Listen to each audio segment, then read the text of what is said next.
په کوزدر کې د کال 2023 عام انتخابات په پوره من طریقه سرته رسېدلي دي چېرته چې نارینه او زنانه په ګڼ شمېر کې د پولینګ سټېشنونو مخه کړې ده او خپل ووټ استعمال کړی دی د کوزدر 2 قومي اسمبلی حلقو حلقه NH او 7 سره 15 صوبایي اسمبلی حلقو PK 14 15 16 17 او 18 د پاره شوي انتخاباتو کې د قومي اسمبلی حلقه NH باندې د پاکستان تحریک انصاف آزاد امیدوار محمد بشیر خان د جماعت اسلامي پاکستان مرکزی امیر سراج الحق د 52,525 ووټونو په مقابله کې 2,200 یو کم شپېته ووټونو اخیستو سیټ په خپل نوم کړی دی په دې سیټ د بشیر خان لخوا سراج الحق ته په دویم ځل شکست ورکول د جماعت اسلامي او په خپله سراج الحق دپاره لمحه فکریه ده همدغه شان په حال قاین سات د تحریک انصاف آزاد امیدوار محبوب شاه 4,833 ووټونو اخیستو دا سیټ په دویم ځل په خپل نوم کړی دی په دې حلقه د جماعت اسلامي مولانا محمد اسماعیل 1,133 ووټونو اخیستو دویم پوزیشن ترلاسه کړی دی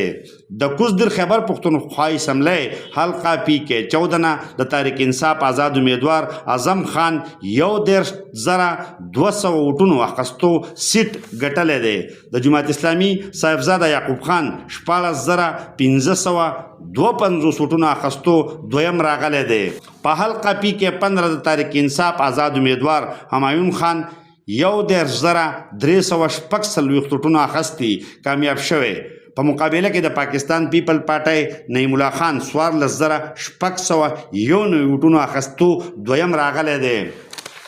د کوزدر حلقه PK 16 تیمرګره هم د تحریک انصاف آزاد امیدوار شفیع الله خان د جماعت اسلامي شاد نواز خان 11,540 په مقابله کې په 1,208 ووټونو ماتې ورکولو سره په خپل نوم کړی دی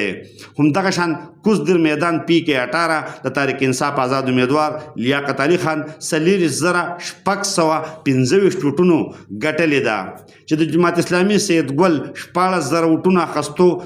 دویم پوزیشن اخیستی دی د کوزدر حلقه PK 17 یوازینۍ حلقه ده چې د جماعت اسلامي اعزاز الملک افکاري په 25,140 ووټونو ګټلې ده